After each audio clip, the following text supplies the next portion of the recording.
So the U.S. is seeing wins all around this Independence Day under President Trump's leadership. A new Fox News poll showing 58% of voters are proud of the nation. That marks the highest percentage in more than a decade. My friend, retired Navy SEAL and the host of the Everyday Warrior podcast, Mike Sarraille, joins me now to discuss. Mike, 58% to me still feels like a low number, but it's, I guess, better than it's been. That's actually an exceptional number. First off, happy 249th, Joey. And let's look at this from a perspective.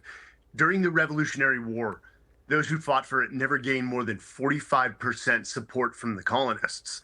So the fact that we have a majority that is proud to be an American, in contrast to the time when we fought for it with minority support, we're trending in the right direction, and that is a positive sign.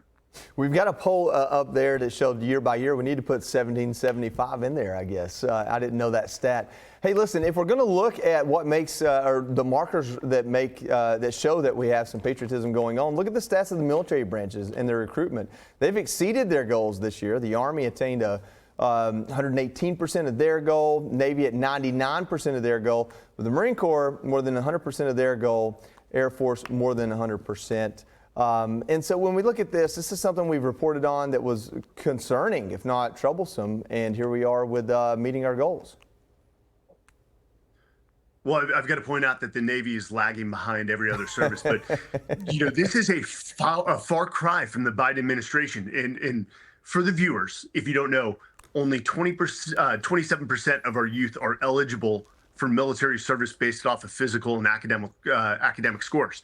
So there are a few things that we have to take into account. One, the Army stood up something called the Future Soldiers Prep Program to help those that are underqualified meet the qualifications and join. Also, additionally, when you have a, let's say, uncertain economy, that will drive people into the military. But here's the thing we can't account for. That is a huge factor, and they're calling it the Trump bump. We should probably call it the Trump and the Hague-Seth bump, to give Pete some credit there. But this shift in patriotic tone and national messaging, people are proud to be Americans, and that drives people into the military, which is an exceptional career that you and I both know well. It becomes part of your DNA, and you will always have that service to country as part of self and on your resume, which is not a bad thing. Yeah, when it comes to being a patriotic American, fewer people, I think, than are proud of this country remember what it took to have this country and what it takes to keep it. You've got a Fox Nation special that reminds us of those stories. The Unsung of Arlington, talking about nearly 500,000 Americans whose stories are largely unknown. Tell us about it. First off, this was an exceptional privilege to tell the stories of our fallen. We told the story of 5 exceptional soldiers. And the thing is, they're not as well known as famous names in the military. And those legacies, those amazing stories should not remain buried with our fallen. But, Joey, again, the weight you feel when you step onto Arlington or any national cemetery. Yeah. That was...